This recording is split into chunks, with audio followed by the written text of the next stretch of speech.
मेरे से बोलते हैं कि आपने ये बुक क्यों लिखी, क्या पर्पस है, तो मेरा फर्स्ट रिएक्शन रहता है कि इतना मिनिमलिस्टिक नहीं बन सकते। अगर मैं 140 वर्ड में बता पाऊँ कि मैंने किताब क्यों लिखी तो मैं 80,000 वर्ड्स नहीं लिखती।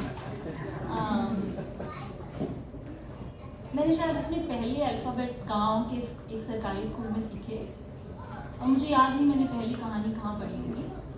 बट उसके बाद हम पास की एक मंडी में शिफ्ट हुए हमारी पढ़ाई के लिए, और मुझे याद है गर्मियों के दिनों में जब मम्मी पापा सो जाते थे, लाइट नहीं होती थी, तो हम गेट खोल के गेट के बीच में बैठ जाते थे ताकि हवा आती रहे। और राजस्थान आपको पता ही बहुत गर्म होता है, और या आसपास पेड़ के नीचे गायों के पास बैठ के मैंने अपनी पहली, मुझे जो याद है वो कहानियाँ पढ़ी। पापा कुछ शरद चंद्र चट्टोपाध्याय की छोटी छोटी बुक्स लेके आते थे, वो पढ़ी। पता नहीं उनमें मिलता क्या था, पर बहुत अट्रैक्शन था कहानियाँ पढ़ने का। उसके बाद हम जब जयपुर शिफ्ट हुए, कॉलेज में मैं गई तो मैंने कुछ बुक्स पढ़नी शुरू करी जो सब्जेक्ट्स में लगती थी। जेन ऑस्टिन पढ़ा, एमिली ब्रॉन्टे पढ़ा, गॉन विद द विंड पढ़ा। पर इन सब कहानियों में हमें अपनी दादी नानियाँ नहीं दिखी। वो दादी नानियाँ जिनसे रात को तारों की छाँव के नीचे जो उनसे मैं अपनी कहानियाँ सुनी करती थी, वो किरदार उन किताबों में कहीं नहीं दिखे। हमने पार्टीशन को इतिहास में पढ़ा कि एक इवेंट थी, पर हमारी दादी की जनरेशन ने उस इवेंट को जिया कैसे, ये मैंने कहीं नहीं पढ़ा। कितने लंबे समय तक उन्होंने उसको जिया, कितने हिस्सों में जिया, वो किसी किताब में नहीं पढ़ा। फिर मैं जॉब करने के लिए अलग अलग जगह ट्रैवल करने लगी। मुझे ऑटोबायोग्राफीज़ पढ़ने का बड़ा शौक़ था। कभी गांधी की ऑटोबायोग्राफी पढ़ी, मंडेला की पढ़ी, मोहम्मद अली की पढ़ी, ओबामा की पढ़ी, पर उन सभी में मुझे अपने पापा जैसे हीरो नहीं दिखे, जिन्होंने गांव छोड़ा क्योंकि गांव में स्कूल नहीं था, उन्हें बेटियों को पढ़ाना था।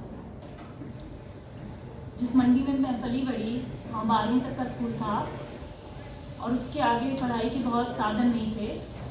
और जब रिश्तेदारों ने बोला कि आपको 3 बेटियों के लिए दहेज जोड़ना चाहिए, उस समय उन्होंने वो मंडी छोड़कर जयपुर आए ताकि हम पढ़ सकें।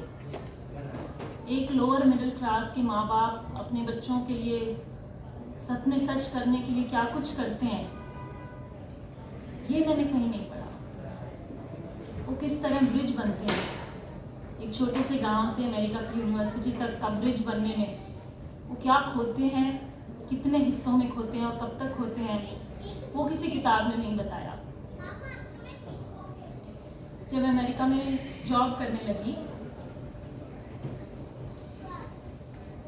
तो जो हिस्से छूट गए थे और उनको छोड़ने का जो एहसास था वो किसी किताब में नहीं मिला।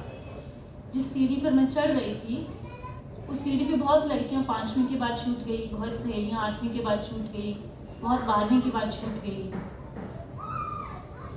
और वो छूटने का एहसास क्या होता है वो कोई किताब समझा नहीं पाई। लोग कहते रहे आगे बढ़ो, ग्रो करो, प्रमोशन लो, लेकिन हर आगे बढ़ने में सुख कम था और अपनी रूट से दूर हो जाने का दुख और एक पीड़ा अधिक थी।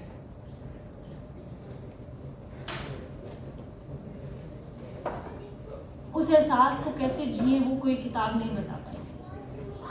और इसीलिए ये जो सारे जीवन थे, ये जो शब्द थे, ये भाव थे, इनको इन पन्नों पर उतारा गया और ये जो किताब बनी, ये बॉर्डर्स ब्रिजेस बिलोंगिंग है।